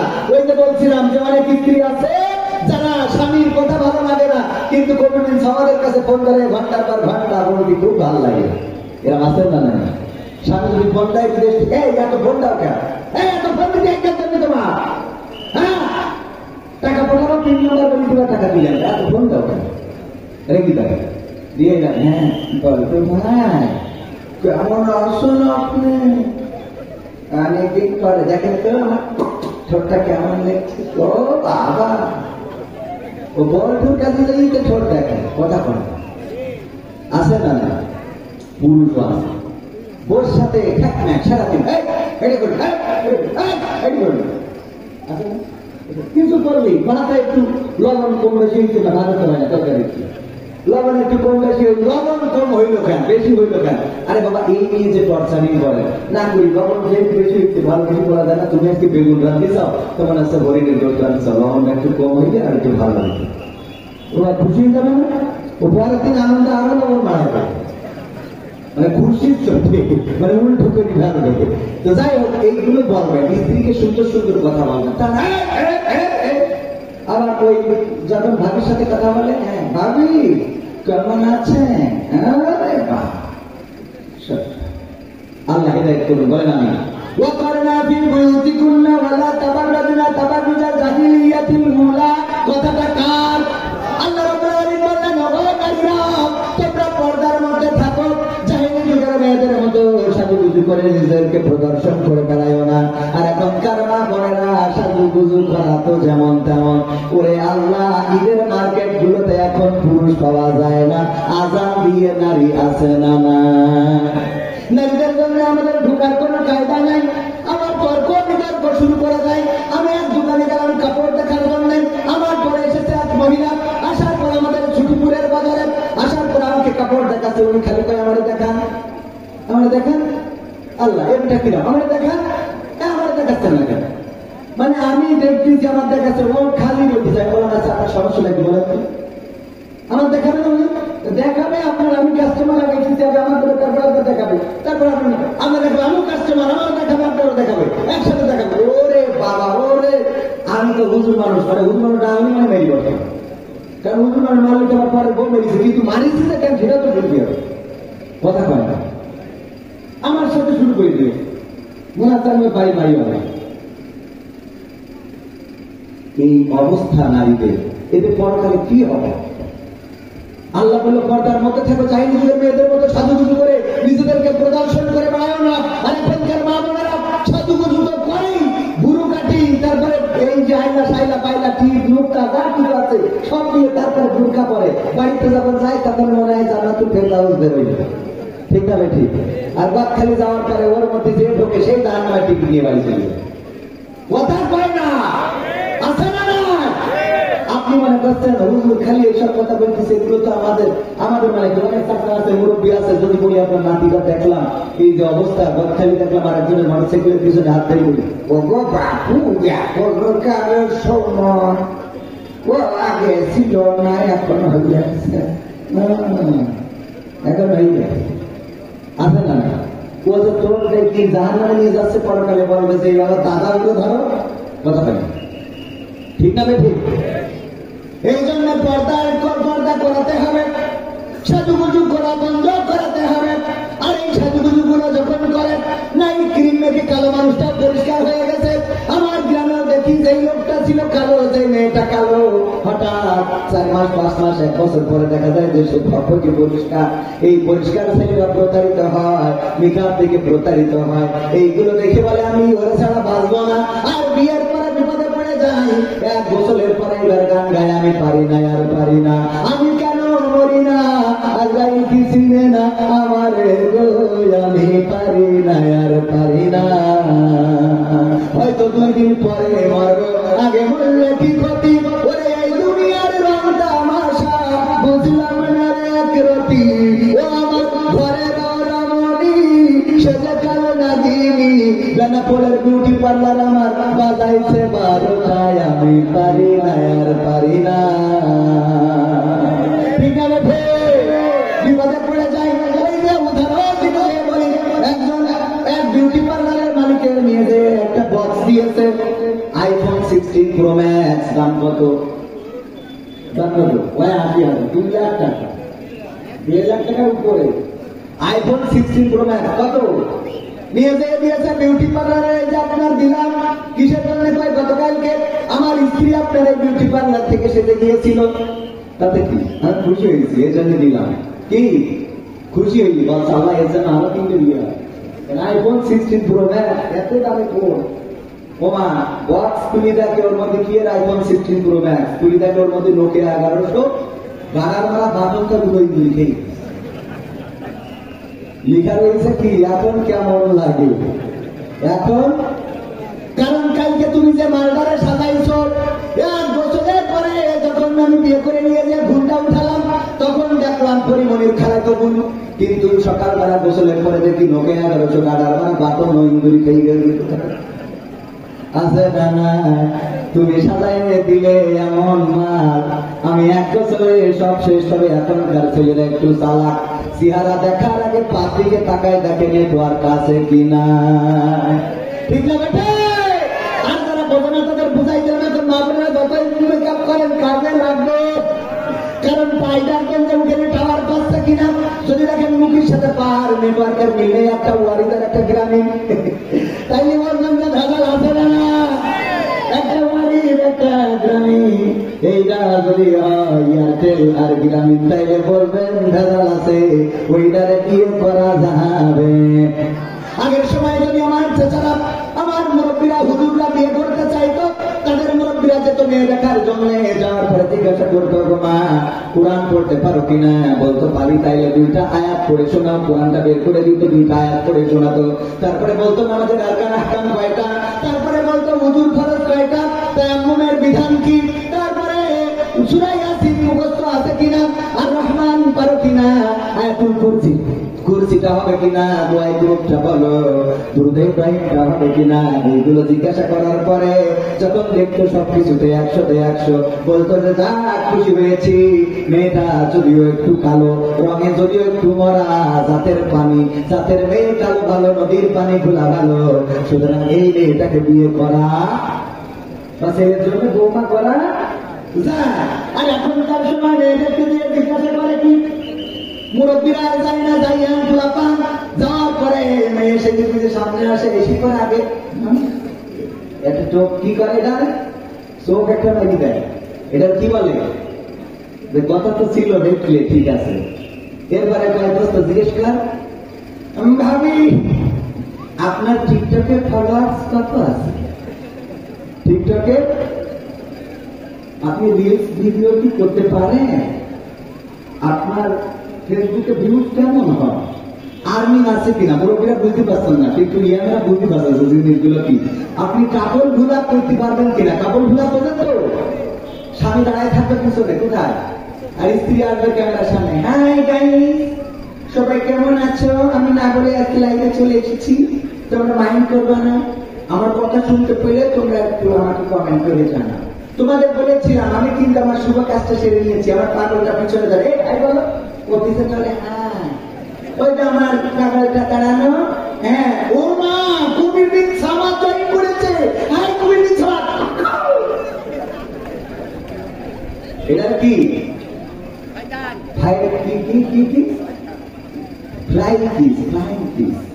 আছে না নাই? এইগুলো করে জাহান্নামের রাস্তা ক্লিয়ার করে দিচ্ছে, জাহান্নামের দিকে ধাবিত হচ্ছে। আমার মা বোনেরা, আমাদের মা বোনদের মেয়েরা, আমাদের যারা দাদা আছেন তাদের নাতিরা, যারা বাবা আছেন তাদের সন্তানেরা এই অন্যায়গুলো অপরাধগুলো করছে, আর আপনি দেখেন না, শাসন করেন না, কন্ট্রোল করেন না। আপনার মেয়ে কার সাথে গর্থা দিতে যায়, কলিজি বাইকে চলে যায়, ওইখানে যাওয়ার পরে ওই যে 380 ডিগ্রিতে ঘুরে লাইট করে আর মোবাইল করে নাচ করে, আর চারিদিক থেকে ভিডিও গুলো ধারণ করে, ওইগুলো অনলাইনে দিয়ে দেয়। এই অনলাইনে দেওয়ার কারণে আপনার মেয়েকে দেখার পরে, ওই নাচ দেখার পরে যখন কোন যুবক ভুল পথে চলে গেল, খারাপ পথে হাঁটলো, এটার জন্য আপনার আমার নামায় গুনাহ লিপি করতে হবে। এই জন্য আল্লাহ রাব্বুল আলামিন কোরআনে বলেছেন, পরকালের ময়দানে বান্দারা বলবে, আল্লাহ আমার জীবনে তো এত গুনাহ ছিল না, এত গুনাহ আমার আমল নামায় কেমনে আসলো? তখন ওই আল্লাহ রাব্বুল আলামিন তাদেরকে বলবে, বান্দা শুনে নাও, তুমি এমন কাজ করেছিলে যে কাজের গুনাহটা চলমান ছিল, তুমি তো করো নাই, কিন্তু তোমার সন্তান করেছে, তার তোমার সন্তানের দেখা দেখে আর অনেকেই অন্যায়তে জড়িয়ে পড়েছে, ওদের গুনাহগুলো একটু একটু করে তোমার আমল নামায় এসে যোগ হয়েছে। অপর দিকে যারা ভালো কাজ করবে সেই লোকগুলো বলবে, আল্লাহ আমি তো এত সওয়াব করি না, এত সওয়াব কেমনে আসলো আমার আমল নামায়? আমার জীবনে তো হজ নাই, আমার জীবনে তো হাফেজে কোরআন আমি ছিলাম না, আমি এত কোরআন পড়ি নাই, কোরআন তো পড়তেই পারি নাই, কি করে আমার আমল নামায় এত সওয়াব? আল্লাহ রাব্বুল আলামিন বলবেন, তুমি যে মাদ্রাসা কোকা ইউনিয়ন দারুস সালাম হাফেজিয়া নুরানিয়া ও কওমিয়া মাদ্রাসার যে মাহফিল হয়েছিল, ওই মাহফিলের মাধ্যমে টাকা দান করেছিলে, কোরআনের হাফেজদের জন্য পাগড়ি কিনে দিয়েছিলে, তাদের টুপি কিনে দিয়েছিলে, তাদের বোর্ডিং এর ব্যবস্থা করেছিলে, লজিং এর ব্যবস্থা করেছিলে, টিফিন বাক্সে করে খাবার দিয়েছিলে। ওরা যখন কোরআনের হাফেজ হয়েছে, ওই কোরআনের হাফেজ হওয়ার কারণে তোমার আমল নামায় হাফেজে কোরআনের সওয়াবটা আমি আল্লাহ লিখে দিয়েছি, বলেন সুবহানাল্লাহ। তাহলে আমরা কোন কাজটা করবো? ওই 380 ডিগ্রিতে নাচবো, নাকি কোরআনের মাদ্রাসার সাথে সম্পর্ক রাখবো? মাদ্রাসার সাথে যদি সম্পর্ক রাখতে পারেন, কোরআন পড়বে আমার কোরআনের হাফেজেরা, হাদিস পড়বে আমার কোরআনের হাফেজেরা, আর আপনি ঘরে বসে বসে সওয়াব পাবেন। এমনকি এই মাদ্রাসা কিয়ামত পর্যন্ত জারি যদি থাকে, কিয়ামত পর্যন্ত সাদাকায়ে জারিয়া হিসাবে আপনার আমল নামায় সওয়াব পৌঁছাতে থাকবে, বলেন সুবহানাল্লাহ। এই জন্য কোরআনের সাথে সম্পর্ক রাখার দরকার আছে না নয়? কোরআনের সাথে সম্পর্ক রাখবো, কোরআন আছে যেখানে আমরা আছি, কোরআনের সাথে যারা করবে দ্বন্দ্ব, তাদের সাথে প্রভু হবে না আপোষ হবে। যদি বলে কোরআনের রাজনীতি নেই, যারা আমার রাজনীতি আমাদের দলের লোক হয় মানা যাবে। যদি জামাতরা বলে কোরআনের রাজনীতি নেই, মানবো না, মানবো না, বিএনপি করলেও মানবো না, আওয়ামী লীগ করলেও মানবো না। কোরআনের সাথে রাজনীতির সম্পর্ক আছে না নাই? কোরআনের সাথে যারা করবে দ্বন্দ্ব, তাদের সাথে কবু হবে না আপোষ। কোরআনের সাথে যারা করবে দ্বন্দ্ব, তাদের সাথে কবু হবে না আপোষ। জেল জুলুম হলেও হবে, জেল জুলুম হলেও হবে, বিবেকের কাছে তো রব নির্দোষ, আমার রবের কাছে রব নির্দোষ, মহান প্রভুর কাছে রব নির্দোষ। কোরআনের সাথে যারা করবে দ্বন্দ্ব তাদের সাথে কবু হবে না। কোরআনের কথা যারা বলে যায় আজ তাদের দমাতে কত বন্দি, কাউকে ধরে দিয়ে দিয়েছে ফাঁসি, কাউকে রেখেছিল বন্দি। কোরআনের কথা যারা বলে যায় আজ তাদের দমাতে কত বন্দি, কাউকে ধরে দিয়ে দিয়েছে ফাঁসি, কাউকে রেখেছিল বন্দি। হক কথা বললে চলে যায় গা, কোরআনের কথা সইতে পারে না। হক কথা বললে চলে যায় গা, কোরআনের কথা সইতে পারে না। জানি না তাদের আমাদের পরে কেন এত আক্রোশ। নারায়ে তাকবীর, নারায়ে তাকবীর, আল কোরআনের আলো, আল কোরআনের আলো, নারায়ে তাকবীর। কোরআনের সাথে যারা করবে দ্বন্দ্ব তাদের সাথে কবু হবে না। কোরআনের কথা আজ বলতে গেলে আসছে বাধা কত ভাবে, কোরআন প্রভুকেরা হাতে রেখে হাত সামলে দিয়ে যাবে। কোরআনের কথা আজ বলতে গেলে আসছে বাধা কত ভাবে, কোরআন প্রভুকেরা হাতে রেখে হাত সামলে দিয়ে যাবে। হক কথা বলতে করি না গো ভাই, জীবনের বিনিময়ে আনন্দ বিজয়। হক কথা বলতে করি না গো ভাই, জীবনের বিনিময়ে আনন্দ বিজয়। বুকে আছে শক্তি, অন্তরে আছে সাহস, আছে না? জেল জুলুম হলেও হবে, জেল জুলুম হলেও হবে, বিবেকের কাছে তো রব নির্দোষ, আমার রবের কাছে রব নির্দোষ, মহান প্রভুর কাছে রব নির্দোষ। কোরআনের সাথে যারা করবে দ্বন্দ্ব তাদের সাথে কবু হবে না। আপোষ করা যাবে, কিন্তু আমাদের সমস্যা হলো বলবো কোরআন পড়তে ভালো লাগে, কোরআন শুনতে ভালো লাগে, কোরআন জানতে ভালো লাগে, কোরআন মানতে ভালো লাগে না। ঠিক আছে, কোরআন পড়তে ভালো লাগে, কোরআন শুনতে ভালো লাগে, কোরআন জানতে ভালো লাগে, কোরআন মানতে ভালো লাগে না। নামাজেতে পড়লে কোরআন মনটা শীতল হয়, গাড়ির তেলাওয়াত শুনিলে গান জুড়িয়ে যায়।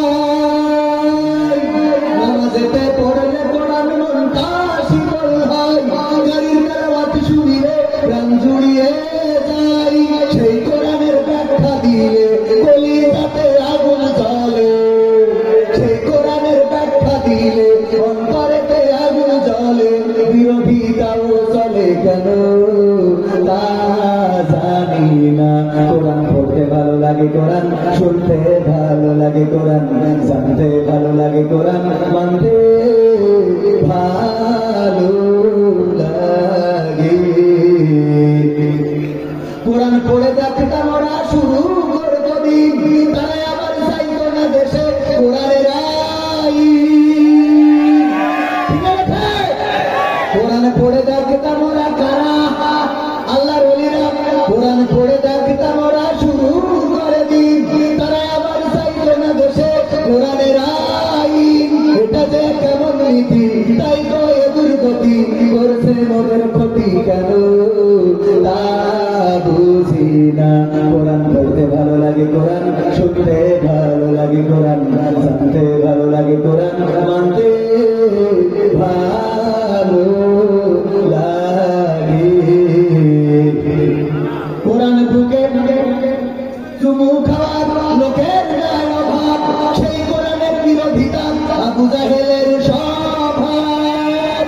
কোরআন বুকে চুমু খাওয়ার লোকের গায়ে অভাব, সেই কোরআনের বিরোধিতা আবু লাহাবের স্বভাব। মানবা সুবিধা মতো তাই এই বুকে ক্ষত, মানবা সুবিধা মতো তাই এই বুকে ক্ষত। দেখলে এমন কিছু সইতে পারি না। কোরআন পড়তে ভালো লাগে, কোরআন শুনতে ভালো লাগে, কোরআন জানতে ভালো লাগে, কোরআন মানতে ভালো লাগে। এমন আল্লাহর ওলি আছে না নাই যারা কোরআন পড়তো, সকালবেলা কোরআন পড়ে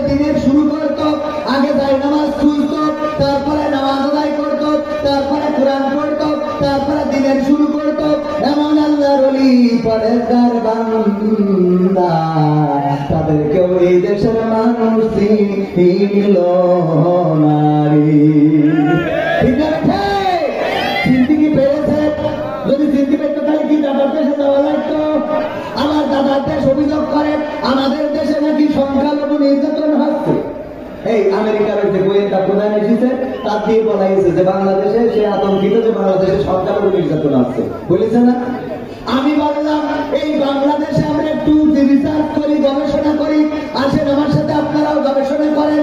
5 তারিখের পরে আপনার এলাকায় যত হিন্দু আছে, এই হিন্দুদের কোন মন্দিরে, কোন বাড়িতে, কোন জমিতে কি আঘাত করা হয়েছে? কোন হিন্দুর কি দেশ ছাড়া লেগেছে? না, লাগে নাই।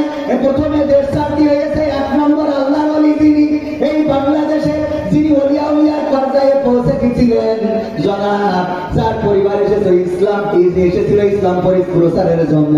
বঙ্গবন্ধুর সুযোগ্য কন্যা 560টি মসজিদ বানাইছে আল্লাহর ওলি শেখ হাসিনা হাফিজাহুল্লাহ। ঠিক না বেঠে? এর মতো আল্লাহর ওলি একজন আছে। তাই প্রথম দেশ থেকে আল্লাহর ওলি, সে মুসলমান না হিন্দু? সংখ্যাগরিষ্ঠ না সংখ্যালঘু? সংখ্যাগরিষ্ঠ। 2 নম্বর আল্লাহর ওলি হযরত মাওলানা শামীম ওসমান রাহিমাহুল্লাহ। ঠিক না বেঠে? এমন কোন রাত নাই 80 রাকাত 90 রাকাত তাহাজ্জুদের নামাজ না পড়ে ঘুমান। জানি তো আমার সারা জীবনে নেই, আপনি বলছেন এমন কোন রাত নাই, আর আমরা মাসেও করি না। কথা কয় তাহলে ওর মতো পরেশগার কি আর আছে? এই আল্লাহর ওলি সংখ্যালঘু না সংখ্যাগরিষ্ঠ? 3 নম্বর আউলিয়া জনাব দরবেশ হাফিজাহুল্লাহ সালমানের রহমান। দাড়ি এত বড় দেখি মনে হয় শহীদ মতিউর রহমান নিজামী মনে হয় আবার ফিরে এসেছে। কথা কয় না? এত বড় দাড়ি দেখে মনে হয় জামাতের আমির।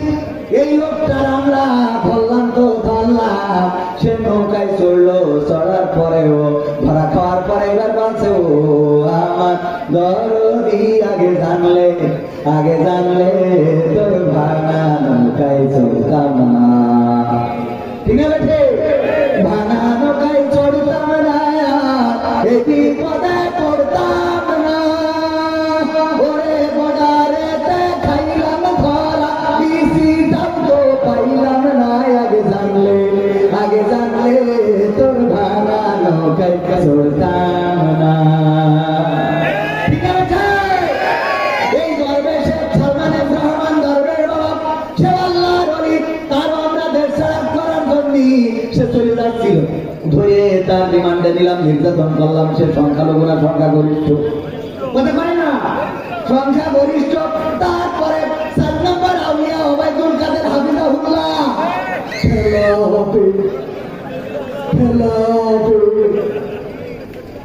এই পীর সাহেব সে কোথায় গেল, কোন জায়গায় হারালো, তারে খুঁজে পাওয়া যায় না।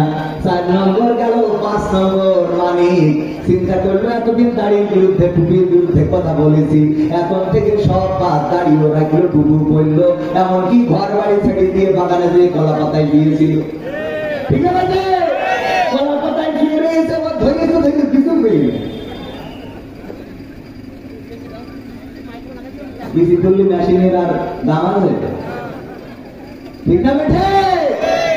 আমার ভাইরা, এই আল্লাহর ওলিরা সংখ্যালঘু না সংখ্যাগরিষ্ঠ? কথা কয় না? এইভাবে যদি বলি ইনু, মেনন, দিগুমণি, মমতা, কিশোর, রুনালাইলা, যারা আছে তারা সব কি? সব সংখ্যাগরিষ্ঠ, সব মুসলমান। আর আমার দাদারা বলে এই দেশে সংখ্যালঘু নির্যাতিত হয়। তাহলে আমার প্রশ্ন হলো, নির্যাতিত হচ্ছে তো ইরা যদি সংখ্যালঘু হয় তাহলে আল্লাহর ওলি গুলো কই? আর ইরা যদি আল্লাহর ওলি হয় তাহলে সংখ্যালঘু কই? কথা কয় না? আমার কথা অনেক বোঝেননি। নাসিরুদ্দিন হোসা অনেকদিন পরে 1 কেজি গরুর গোস্ত কিনেছে, কিনে নিয়ে স্ত্রী বলছে রান্না করো, বেশি খাবো, ভালো করে চলতে রান্না। স্ত্রী রান্না করি, ও তো মেলাদিন ধরে গরুর গোস্ত খায় না। আগের সময় নারীরা কি মোটামুটি নারীরা পুরুষরা 1 কেজি গরুর গোস্ত বেশি খাওয়া কোনো ব্যাপার ছিল না। ও কড়াইতে খাতি 1 কেজি গোস্ত তেজ মারা শেষ। এবার চিন্তা করলো কি পারবো, স্বামীর কি জবাব দেবো? মেয়েদের একটু বুদ্ধি বেশি থাকে, ঠিক না বেশি? হঠাৎ দেখা যাচ্ছে বল্টুর সাথে কথা বলতে বলতো, ভাই তোমাকে আমি আদর করে আমার ভালো লাগে না, একটু ভিডিও কল দাও তো। আচ্ছা এমনি নেই, ঠিক আছে তাহলে কথা বল। হঠাৎ যদি স্বামী ছিল কার সাথে কথা, এ ভাই তুই এসে বেড়াই গেছে ভাই, তোর কতদিন দেখিনি ভাই, তোর কথা খুব মনে পড়ে। আরে ছোটবেলায় একসাথে কত মালাচুলি খেলতাম, একদম সাথে সাথে বলি আসছেন চ্যানেল আলাদা, কথা কয় না, বিটি ছিল সাথে সাথে ইচ্ছা অথবা ইচ্ছা ছিল সাথে সাথে বিটি, কথা কয় না। এত মজা মজা করি কথা কিন্তু হঠাৎ তুই কামারি হয়ে যায়। আর ও বলে পরে আবার ফোনটা করে তাই বুঝতে পারি লেখা, হ্যাঁ বুঝলাম যে ও মানুষ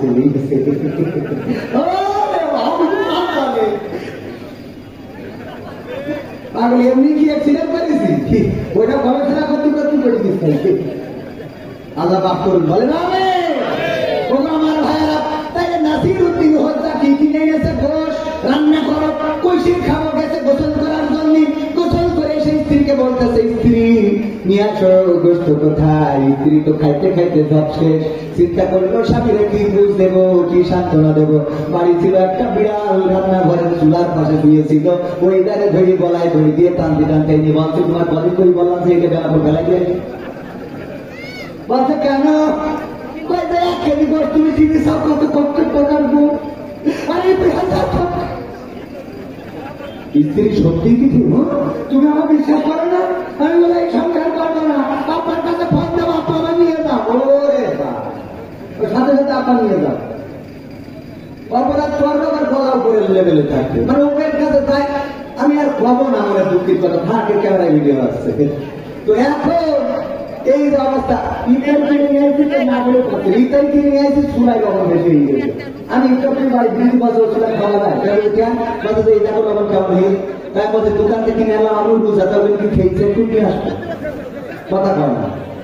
এখন বোর্ড ঠিক রাখার জন্য রোজা ভেঙে আগে চুলাতে করতে হবে, তা না হলে আমার মতো হুজুরে ইমান হচ্ছে না, রোজা ঠিক আছে বলি ভাই না কুশল দিই তাহলে আমার ঝামেলা, হুজুরকে তো ধরতে হবে। তো তারপরে কি কথা হুজুর বার করে, হ্যাঁ এই তো শেষ আর 2 মিনিট আছে, তো 2 মিনিটের মধ্যে বলছি, তাহলে কি দাঁড়াইলো নাসিরুদ্দিন হত্যার কাছে কি এনে গেছে বিড়াল, এই বলছে যে এই বিড়ালে সব খেয়ে গেছে, নাসিরুদ্দিন হত্যা বলছে সত্যি কি খেয়েছে, বলছে বিশ্বাস হচ্ছে না তোমার, বলছে না বিশ্বাস তো হয়, আচ্ছা ঠিক আছে যাও ফেলে দিয়ে আসি, না বলে নিয়ে যেয়ে অথবা দোকান বাজারে নিয়ে যেয়ে বিড়াল কাটাই কাটাই এক খেয়েছে পাইতেছি, আবার বিড়াল বাড়ি নিয়ে এই স্ত্রী বলছে সত্যি কি বিড়ালে গোস্ত খেয়ে তুমি আমি বুঝারিকে মিথ্যে কথা বলছি,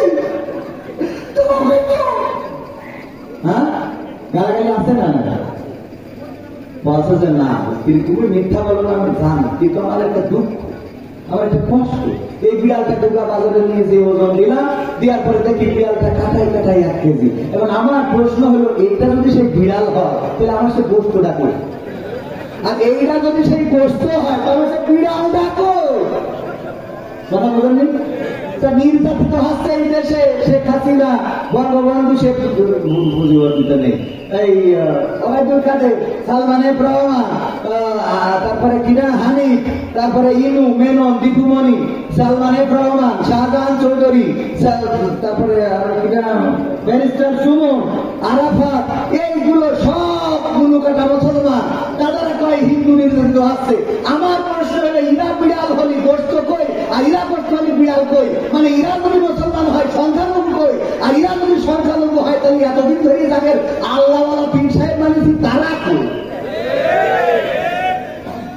আর 5টা মিনিট কি এমপিরা সব কোথায় গেল,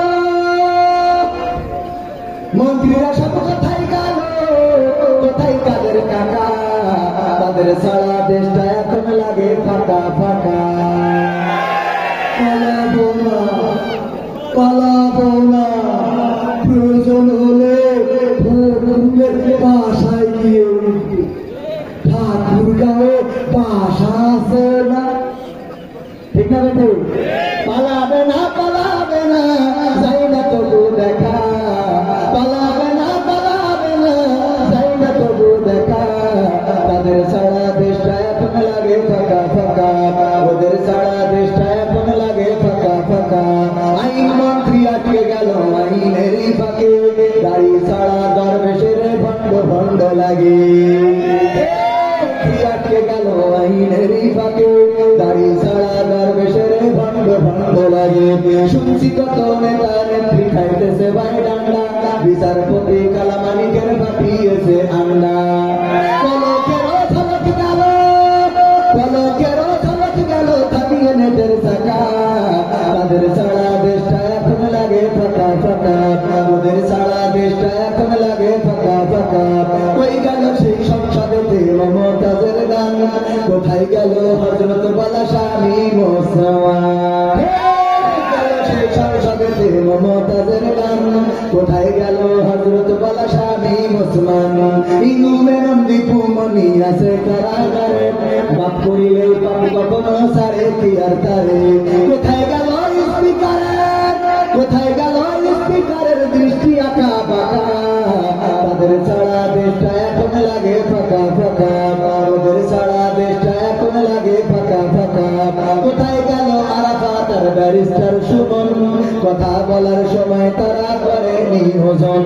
মুরগি কবির খাইছে তারা, জাফর কোথায় আছে, গোপনে কি সেও গেল নবী দাদুর কাছে। কোথায় গেল সালামের কারি কারি টাকা, তাদের ছাড়া দেশটা এখন লাগে ফাঁকা। ঠিক না?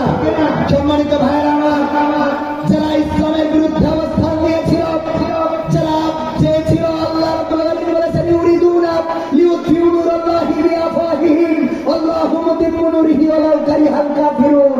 ওরা চায় মুখের ফুৎকার দিয়ে দ্বীনের আলোকে, ইসলামের আলোকে নির্বাপিত করে দেবে, আমি আল্লাহ আমার দ্বীনের আলোকে প্রজ্বলিত করে রাখবো। ওরা চেয়েছিল এই দেশ থেকে ইসলামকে মিটিয়ে দিতে, ইসলামী মূল্যবোধকে মিটিয়ে দিতে, মসজিদ মাদ্রাসাকে এই দেশ থেকে, এই দেশে মসজিদ মাদ্রাসা যেন ভালোভাবে মানুষ ইবাদত করতে না পারে, মাদ্রাসায় যেন কোরআনের খাদে বলতে না পারে, তার জন্য যত রকম ষড়যন্ত্র করা যায় সব রকম করেছিল। বলেন ঠিক কিনা? ষড়যন্ত্র কি ঠিক আছে? মসজিদ আছে, মাদ্রাসা আছে, আলেম আছে, ওলামা আছে, মামুনুল হক আছে, আমির হামজা আছে, কিন্তু যাদেরকে তারা নিঃশেষ করে দিতে চেয়েছিল তারা এই বাংলাদেশে নাই। বলেন ঠিক কিনা? এখনো যারা ইসলাম নিয়ে ষড়যন্ত্র করছে তাদেরকে স্পষ্ট করে দিতে চায়, অধ্যত্তকারীদের অবস্থান বাংলাদেশে হবে না। এই বাংলাদেশ রক্ত দিয়ে এনেছি, জীবন দিয়ে এনেছি, রক্ত দিয়ে এই দেশের স্বাধীনতা সার্বভৌমত্ব রাখবো। যারা মনে করে এই দেশের স্বাধীনতাকে বিপন্ন করবে, আল্লাহর কসম করে বলি তাদের স্বপ্ন পূরণ হবে না। এখন বাংলাদেশের মানুষ সিদ্ধান্ত নিয়েছে, সব দল দেখা শেষ, দাড়ি টুপির বাংলাদেশ। ঠিক না বেঠা? সব দল দেখা শেষ, দাড়ি টুপির বাংলাদেশ। সব দল দেখা শেষ, কোরআনের বাংলাদেশ। সব দল দেখা শেষ, কোরআনের বাংলাদেশ। এই কথা বললে যদি কেউ মনে করেন জামাতের কথা বলেছি, চরমনের কথা বলেছি, না, আমি বলবো যারা এই কোরআনের পক্ষে বলবে তারা যদি বিএনপির হয় আমরা তাদের লোক, তারা যদি আওয়ামী লীগের হয় আমরা তাদের লোক, তারা জাসদের বাসদের পর যদি হয় কোরআনের পক্ষে থাকি আমরা তাদের লোক। কিন্তু জামাতে ইসলাম যদি কোরআনের বিপক্ষে দাঁড়িয়ে যায়, আল্লাহর কসম করে বলি এই জামাতের বিরুদ্ধে আমাদের আন্দোলন। ঠিক না বেঠা? কোরআন ভুল বুঝার কোন সুযোগ নেই। কোরআন আছে যেখানে, আমরা আছি সেখানে। আমরা আমাদের সব দেখেছি ইতিপূর্বে এই দেশে ইসলামের জন্য, দেশের জন্য, কোরআনের জন্য রক্ত দিয়েছে মুসলমানেরা, মাদ্রাসার ছাত্ররা, আলেম ওলামারা, মসজিদের ইমামেরা, খতিবেরা, ইসলামী আন্দোলনের নেতা কর্মীরা। কোন রাম বাম রক্ত দেয় নাই। সুতরাং এই দেশে রাম বামের পরিকল্পনা সফল হবে না।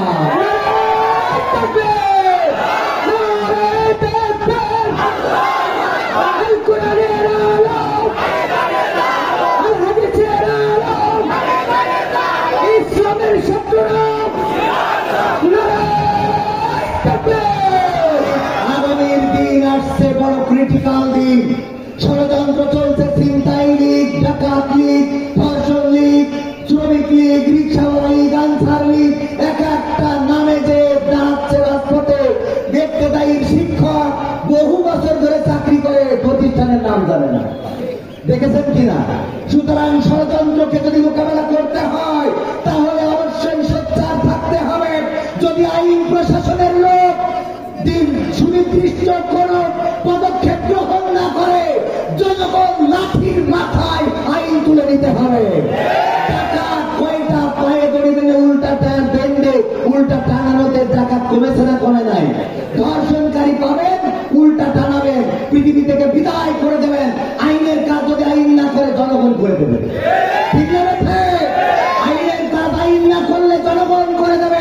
স্পষ্ট করে বলে দিতে চায়, আগামী দিনে বাংলাদেশে ষড়যন্ত্র করে পার পাওয়া যাবে না। 1400 ছাত্র, 14,000, 15,000 ছাত্র যদি জীবন দিতে পারে, তাহলে বাংলাদেশের লাখো মুসলিমও জীবন দিতে। সুতরাং দিনের ডাক যদি আসে, কোরআনের ডাক যদি আসে, আল্লাহর পথে জান মাল দিয়ে যদি সংগ্রাম করতে পারে, রাজপথে যদি নামতে পারে, বুকের রক্ত যদি ঢালতে হয়, সেই রক্তের সাগরে সাঁতার কেটে কেটে একটি রক্তাক্ত বিপ্লবী কালেমার পতাকা, কোরআনের পতাকা বাংলার জমিনে উড়াতে রাজি কারা কারা দেখতে চায়?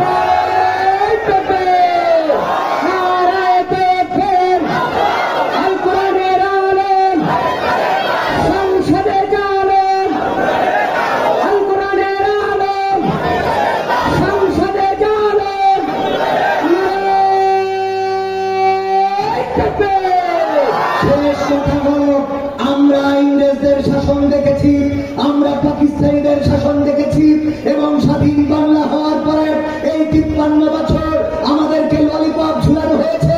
কেউ বলেছে নতুন বাংলাদেশ গড়া হবে, কেউ বলেছে সোনার বাংলাদেশ গড়া হবে, কেউ বলেছে সবুজ বাংলাদেশ গড়া হবে, কেউ বলেছে স্মার্ট বাংলাদেশ গড়া হবে, কেউ বলেছে ডিজিটাল বাংলাদেশ গড়া হবে। আর স্মার্ট বাংলাদেশ গড়তে যেয়ে স্টেজ পর্যন্ত ভেঙে ফেলেছে, বলেন ঠিক কিনা? আমরা নতুন বাংলা দেখতে চাই না, সবুজ বাংলা দেখতে চাই না, সোনার বাংলা দেখতে চাই না, আমরা ডিজিটাল বাংলা দেখতে চাই না, স্মার্ট বাংলা দেখতে চাই না। আমাদের এখন সিদ্ধান্ত হলো আগামীতে কোরআনের বাংলা দেখতে চাই, আগামীতে আল্লাহর বাংলা দেখতে চাই, আগামীতে দ্বীনের বাংলা দেখতে চাই, আগামীতে দাড়ি টুপিদের বাংলা দেখতে চাই। আমরা স্বাধীন বাংলা, সোনার বাংলা, রূপালী বাংলাতে শান্তি পাই নাই, কোরআনের বাংলা দিয়ে দেখবো শান্তি আসে কি আগে। আল্লাহ আমাদের সেই তৌফিক দান করুন, বলেন আমিন। আসসালামু আলাইকুম ওয়া রাহমাতুল্লাহ।